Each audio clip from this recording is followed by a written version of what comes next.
Hello and welcome to Sasha Says. I'm Sasha Gardner and I'm so excited to have you here with me as I embark on this new chapter. In this podcast, I'm speaking to incredible people who will be sharing their stories and expertise, and I hope that will help inspire you and help you on your journey. Please also don't forget to press the follow button, like, comment, and share with your friends. It's a small thing for you, but a huge thing for us, and it really does help. So Sam, I wanted to say a huge thank you for today, for taking your time to come on the platform and share your personal story. I know that the viewers and the listeners and myself are extremely grateful. I know you're in New York, so it's early there. Would you mind taking us back to when you were younger and what your Microtia story and journey looks like? Yeah, so I was actually born in Hong Kong because my father had his business there at the time. And of course, I'm 32 now, so 32 years ago, sonograms were not very clear, and you could not see, like the ear or anything. Like you could see the major things, but they weren't looking for your ears and things like that.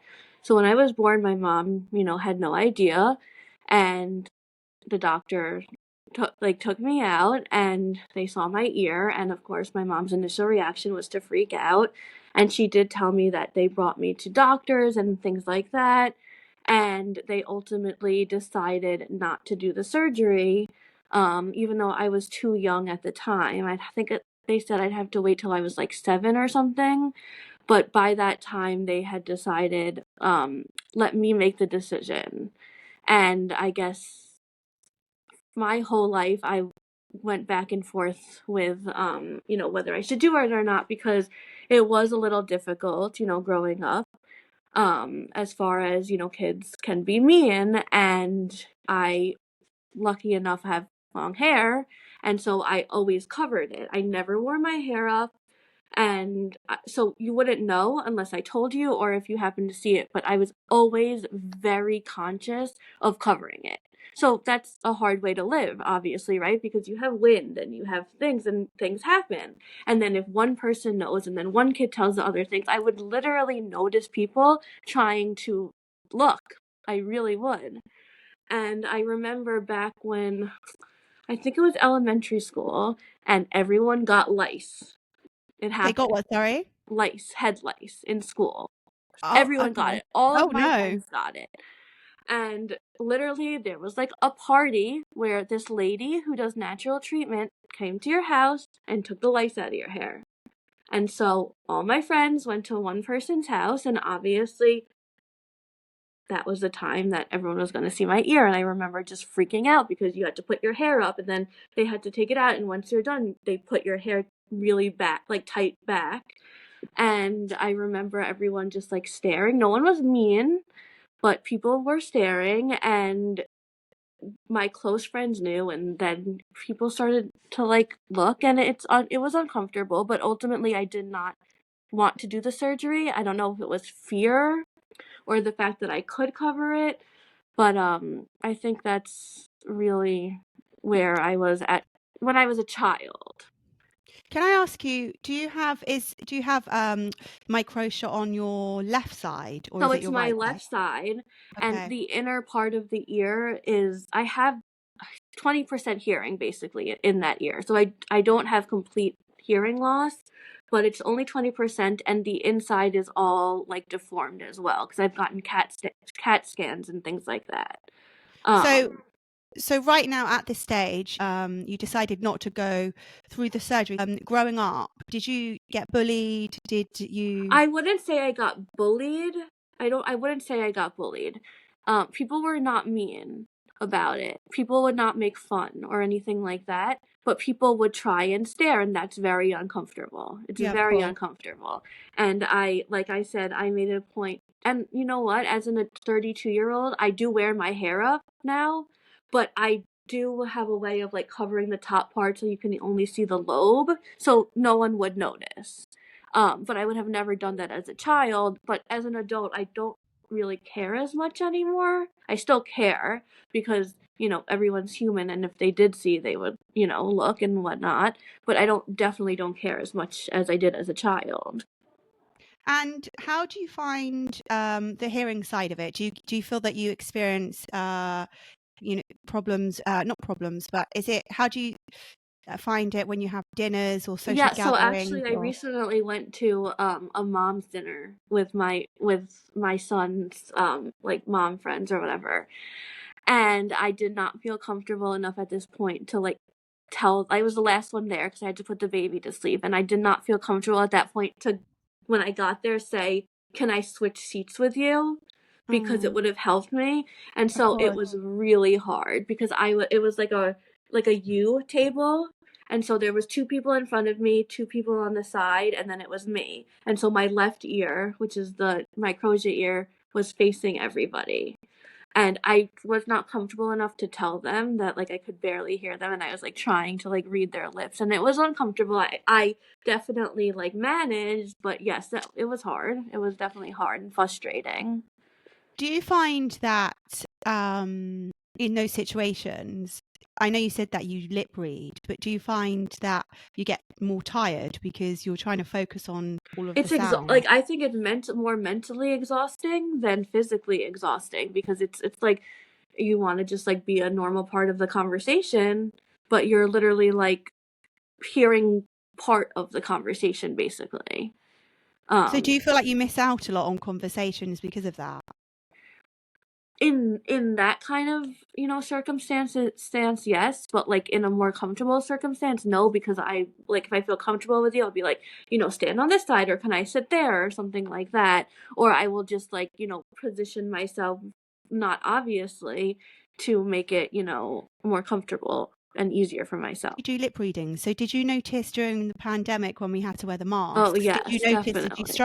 did you struggle with It was that? much harder, yes, Yeah. yeah, yeah, and you don't realize, even as like a normal hearing person, you realize how much we actually do read people's lips, Yeah. even if you can hear perfectly well, and Um, yeah, I mean, I noticed the same when I went to get a coffee during the pandemic. I thought, what's going on? And realized that I actually rely heavily on lip reading. right, you don't realize it until you can't do it anymore.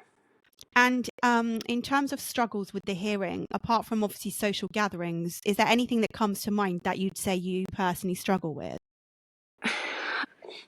I think that I grew a lot to feel more comfortable with myself, and realizing that no one's gonna stop being your friend. Nobody's gonna judge you, especially at this age.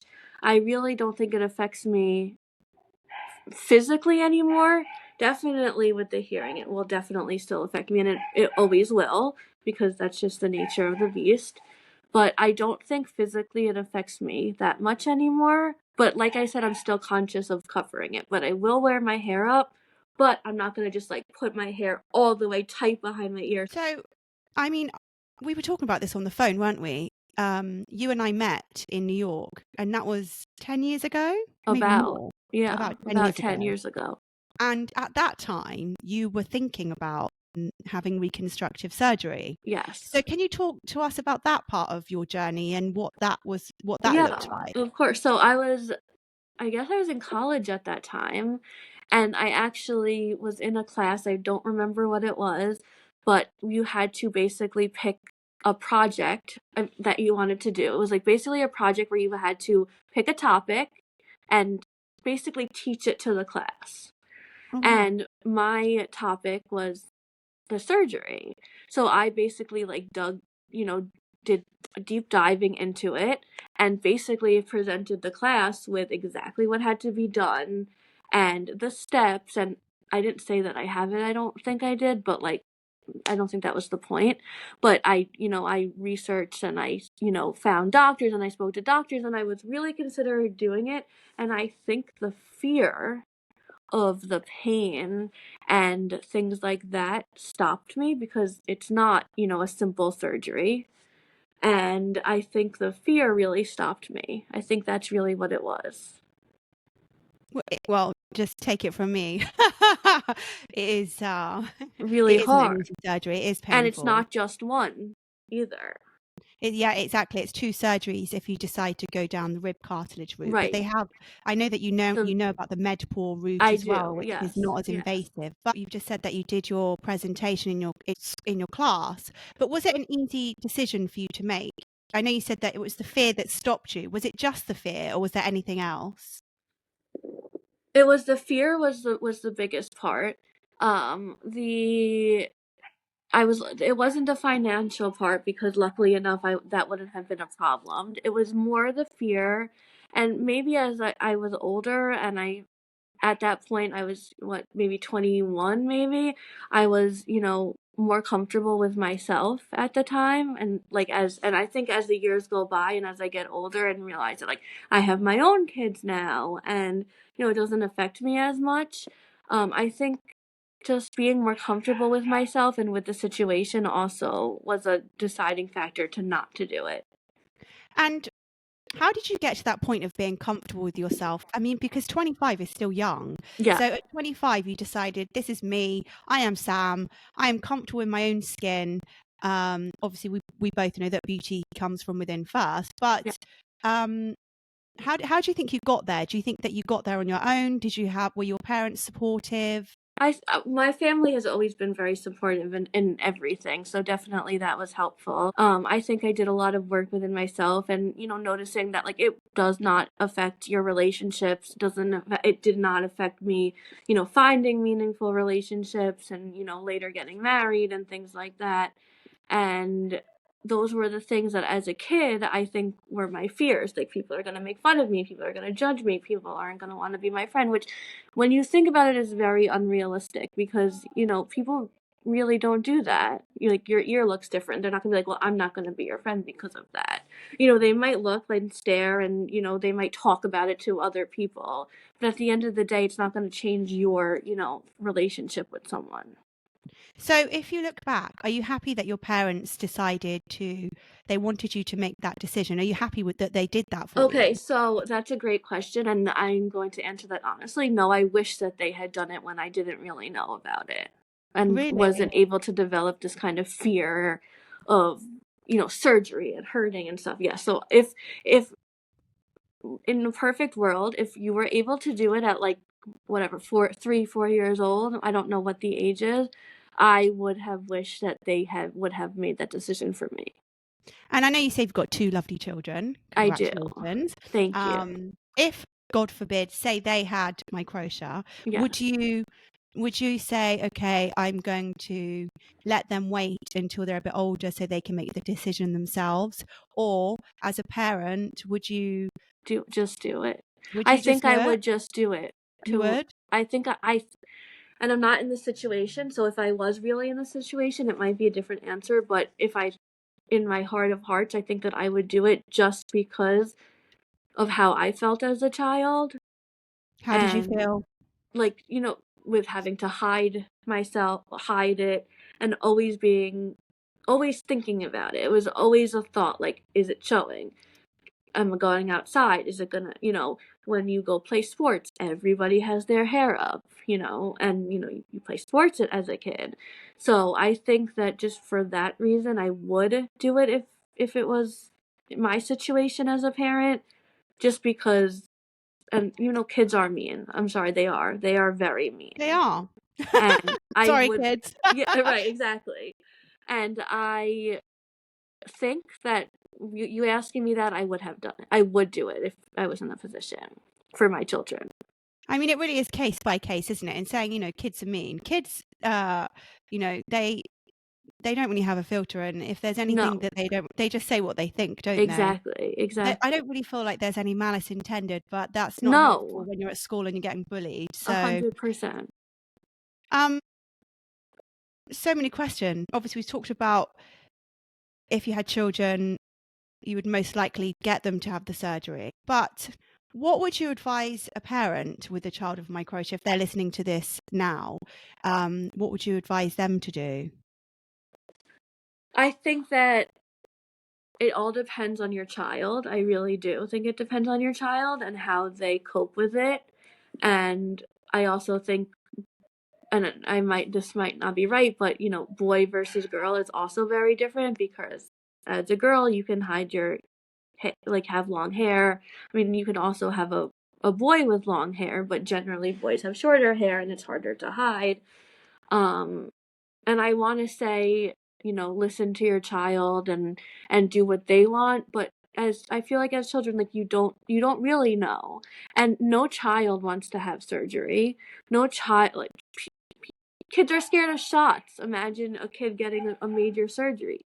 So I feel like if you do give a kid a choice, they're not going to want to have a surgery. My advice, I think, is depending on your child's age and if they're really able to make a decision. I feel like a 4-year-old can't really make a decision for themselves.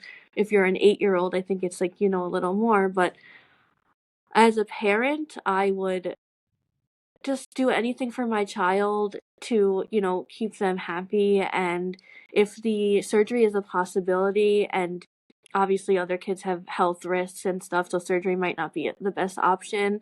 But if it's a safe and plausible option for your child, I would definitely do it. Especially now that you don't have to do the rib cartilage surgery and there's other options. We've done a whole episode on that, on the MedPaw, which is Yes. really fascinating because it's literally one surgery. Right. It's not invasive at all. Right. And it's really interesting how things have come along. Right, because that it was not an option when I was exploring it, and when my parents were exploring it as well.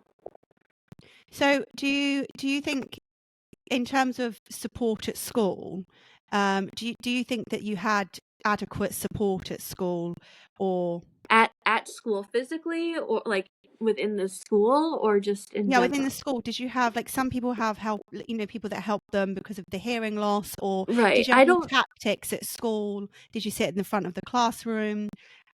I never had that problem because my other ear compensated for me. So, in college, when you can pick your seat, I would, that's like a much bigger environment. So I would sit on like the side that was better for me. But as far as like, elementary to high school, small classrooms, I never really had a problem. And I know that there's an option where you can have a bone-anchored hearing aid. They put it on the Yeah. back. Did you ever consider having So it's a funny, hearing aid? I don't remember why I went to the ear doctor for something, and it was nothing to do with Microtia. Or the ENT, I think I had a sinus infection or whatever. And the doctor was like, "Oh my God, we actually have the Baja on a headband if you want to try it." So I was like, "Okay, why not?" And they like they put it on me and I was able to hear it. And it was very weird and like robotic, kind of. Oh, really? And I did not like it, and I was like, no, thank you. So wait a second. When did this happen? Just a couple years ago. No, maybe like 8 years ago. And it sounds weird. It sounds super weird. It sounds like robotic, and I was like, I'm good with how I hear, thank you. And but I imagine that since I was, already used to hearing the way I do for 20 something years, you have to get used to it. Just like if you get braces and you're like, this feels weird, I'm sure you do get used to it. But at the time I was just like, and also, you know what stopped me with that too is, and I'm not gonna lie, that was also a surgery, not a big one, but they still have to implant screws into your skull, because I'm not going to walk around with like a headband that has like dinosaurs on it like the little kids do. You would look cute. Yeah, right? Yeah, but I know what you mean. Yeah, of So course. that also wasn't an option for me because I didn't want to do it. And you know what? If God forbid I ever had, issues with my hearing that like stopped me from living my life, then obviously I would consider it. But at this time, thank God, and hopefully it will always be this way, I can compensate. You know what's really interesting is that if we've interviewed different people, and everyone's story is very unique and wonderful, and some people are very happy they've got bone-anchored hearing aids and that works for them. Right. Other people are happy they've had bilateral microtia and they have had surgeries and they're happy. And there's also a case, like you, that you didn't have the surgery and you're happy. And I think it's really important for people to do really what works for them. But I think the struggle with this is that it's really down to the parent to be making that decision. And I think that's the hardest part, isn't it? Yes. I definitely agree with that, especially having my own kids now. And I say that I would do it, but like also, your kid has to go under anesthesia. That's scary too, right? Of course. So I think that it's really case by case and what your circumstances. What are you most proud of? Just like in a general aspect, Yeah, in general. definitely my two kids. I am very proud to have them, and they are great, and I feel very blessed. And also, wouldn't you say as well that you're really proud of yourself for not allowing people to make you feel a certain way, to change yourself, to Yes. feel what we would class as normal? Yes, absolutely. And, I've been in a handful of relationships, and always having to tell that person about my ear, that was also hard. And I've never had a bad experience with it, but it's still something that like I had to think about, like, literally sit the person down and be like, "Well, I have to tell you something. I have a not normal ear." And they're just like, "Okay." But And here's the sorry, the thing is you probably in your mind that's tiring and draining, repeating the same story and makes you yes, anxious, and yes. then people It's very respond. anxious. Very, Yeah, yeah. and the way people I would probably expect them to respond is, oh, it's no big deal. And they do. Yeah, And that's being older, but I feel like if you're a kid, and I'm not saying in a relationship as a kid, but I'm saying like if you're a kid, like a friendship, I've never told a friend when I was a kid about it because I didn't need to and I didn't feel comfortable to. But obviously if you're going to be in a relationship as, older, you have to tell them, like, they can't just like all of a sudden be like, "Oh, wait, what's that? What's that?" That would be yeah. weird. So, just having to Are there ever any moments where you feel upset or you feel isolated or you feel fed up, or you just always a very upbeat, Oh, positive? no, trust me, I have my moments just like we all Okay. do, and the dinner that I had, it was only 2 weeks ago. That was upsetting. It was really upsetting. I had not felt that in a long time because I had a baby 5 months ago. I haven't really been out. That was my first time, like, out, since I was pregnant and whatnot. And it was very frustrating to not be able to hear, especially because the person that was sitting directly next to me happened to be a sleep trainer for babies, and Oh, I that's was so annoying. talking to her about, my baby and getting tips from her and just not being able to hear everything it was very frustrating. And like I said, it's a newer friendship, and so I did not feel comfortable saying, "Can I switch seats with you?" and whatnot. Or if, say, for example, she's on, let's say it's this side, you'd have to then always turn your Yeah, head. so exactly. So it was like, yeah, exactly. Exactly. And that's just, it's very difficult, isn't it? It's one of those things where even though you're owning yourself and loving yourself and accepting yourself for who you are, which is the most important thing, it's still uncomfortable, isn't it? Just Yeah. telling a complete stranger, oh, by the way, um, 100%. And even you don't have to tell them, that it looks different. Just say, "I can't hear from that ear." Even it's like, I don't want to, this is a new friend. I don't want to inconvenience her. I don't want her to question, like it's just, I was there and I was late because of the baby, and I was not going to make everyone switch their seat around for me. It's uncomfortable, right? I would. Yeah, right? Like, now, like, getting to know them better, like, I definitely would, and if it was, like, friends that I've had for, like, a long time, I also definitely would, but in a new situation and new friendships, I No, you didn't feel can't. comfortable. Yeah. Yeah, it's uncomfortable. Yeah, But your uncomfortable. friends, now that they obviously know, when you go to a restaurant, they probably say, where do you want to sit, Sam? Yes, I have, yes, my close friends do, 100%. And And sometimes they don't even, I just sit first. how about work? So I haven't worked since I had my son, and he's almost 5. But when I did work, I was seated. There were cubicles, and my cubicle was on the side that my ear faced out, so it was not a problem. Did you communicate that to everyone at I work, or you? didn't, but I would have if that wasn't where it happened to be. I definitely would have. I would have had to because I would be if not, I would have been sitting there. Someone could come and talk to me through the side, and I would have no idea that they were there. you You know know. what I've noticed about you, Sam, which is very admirable. You're so upbeat and positive, and it's like nothing phases you. Have you spoken about your personal story before, or is this the first time on the This is podcast? first time. First time. Well, I'm so proud of you and so happy that Thank you. Thank you for you're sharing having it me. today.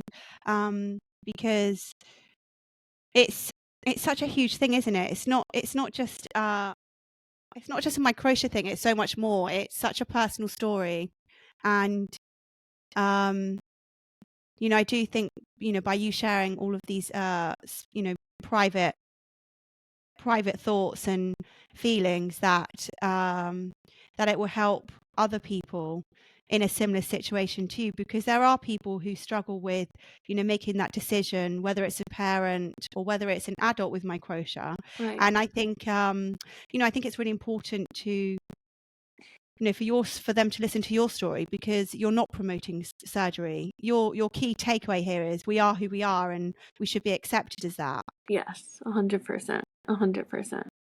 And we shouldn't try and change ourselves for other people. No, we shouldn't. And there will always be someone, prettier than you, smarter than you, and everyone is different, and you can't trying to live up to other people, it will just never work. And it took me a long time of growing, to realize that. And How old do you think, you said it took you a long time to realize that. Like, how long did that take you? I think like after college is kind of like where it clicked, because you're not a child in college, but you are still young, and I still felt that like uncomfortableness of like people would judge me um if they knew or if they saw. And I think once I like got out of that like bubble and like had my group of friends and like found my like space in what I was doing, I think that at that point I became like more comfortable with it. Do you think that, I mean, it goes without saying that having great friends around you is really important, but do you think having a supportive family, a great circle of friends, helped you to stay confident and to move forward, with that positive mindset? Do you think? I definitely do, because not no one ever close to me, or you know in my friend circle or in my family, ever made me feel uncomfortable about it, or different, or judged, or anything like that. It was more really like outside people, right? And I think it's more the fear than anything, the fear of being made fun of, the fear of not being accepted, the fear of being different, than the actual truth about it. Because yes, kids are mean and things like that, but at the end of the day, like I said, like it doesn't stop people from being your friend. It doesn't stop people from liking you. It doesn't change your personality, it doesn't change you as a person. And I think as a child, like it's hard to understand. How do you think, if you say it's fear, how do you think you managed to overcome that fear? Have you got any tips for anyone listening if they're feeling a bit fearful or? I think that looking back, maybe trying to like explain it instead of hiding it maybe would have helped. Like, yeah, my ear is different. I can't hear well, or I can't hear at all. I was born like this. It doesn't change me as a person. I am a person just like you. And I think that maybe not hiding it would have helped, because it gets exhausting, right? Of Trying to course. do that, it was exhausting. Always being on high alert and things like that. But as a kid, I don't know if I would have been able to do that, because kid, you don't want to feel stared at or different, even if people are not being mean to you, right? Because people were never mean to me about it, but like I said, they did. I noticed them looking if they knew about it. And you must also feel uncomfortable going to the hairdressers. So that was always that I hadn't thought about that, and 100%. But again, lucky enough, I'm extremely close to everyone now Of course that you works are. there. Yeah. Lucky And you. I come in and they give me a towel and I cover my ears, because first of all, another big problem is I don't want water in my non-Microtia ear, because then I couldn't hear anything. Yeah. So they know, they know, they cover it. and I cover it so the water doesn't get in, and I used to be like, "Wow, she's definitely washing my hair, like staring at my ear." But I've been going for so long, I don't even think about it anymore. But yes, as a kid and for so many years, I absolutely hated that, because if you go to the hairdresser that's 5 minutes away from my house, everyone is there. You go there and you see everybody that you know, because everyone goes to the same spot. And you know what? Now thinking about it, I would definitely feel uncomfortable if like somebody that I'm not close to was there and was looking at me. It hasn't happened, but it would definitely still make me feel uncomfortable. I won't lie. But I appreciate your truthfulness there, Sam. Isn't there a case to be said that we need to, if we can, consciously move away from those feelings and reinforce in our minds that we are who we are, and it's not about what we look like? And we always want to feel accepted, but we need to accept ourselves, don't we? Yes, we And do. I just think it's more of like, you don't want to feel uncomfortable. It's not fun to feel uncomfortable. And no one really understands until you're in those moments yourself. It could be anything that makes you feel uncomfortable. But in that 100%. moment, I think it's a great idea to think, okay, I am wonderful. I am amazing. I am just like everyone else. I've got nothing to worry about. But it's Or just to easier said hide. than done, isn't It's it? 100% easier than said than done. 100%. Well, if anyone's listening and they ever have a moment like that, what are your words? What would you say they should speak? What would you say their inner dialogue should be when they're thinking? To themselves, Yeah. I think, or what I try to say, like, I think we make it worse for ourselves. I don't think that people are actually thinking the way that you're feel like they're thinking. Like, if your ear is showing, they're like, "Oh my God, what's wrong with them?" Like, I don't think people are actually really doing that. I think we make it worse for ourselves. So maybe if you take a step back and be like, they might look, they might think, but they're gonna get over it in 5 seconds. They're not gonna go home and be like, "Oh my goodness, did you see that girl?" Like, I don't think that people really do that. A very close friend of mine said to me once, how you see yourself is not how others see you. See you. That's a good one. And that's pretty much exactly what you just said there. And it's so true, isn't it? I feel it that is so true. I think we hard on judge ourselves. ourselves much harder, exactly, than the outside world. Yeah, I think we should just give ourselves a break, really. And again, it's easier said than done. Sam, I'm conscious of time, so I know that we have been trying to do this for quite a long time. Oh my goodness, we have. And so grateful for today. Thank you for having the viewers me. and the listeners want to reach out to you, what's the best way? Email. My email address, it's Samantha G as in girl, Abram, ABRAM @gmail.com. Perfect. And I'm happy to answer any questions and anything. I can link all of that in the show notes. Thank you. Again, we're all here because, everyone on this platform, we have the same goal, and that's to inform and educate you guys on Microtia. As a collective, we want to reassure you that it's not as bad as what you think.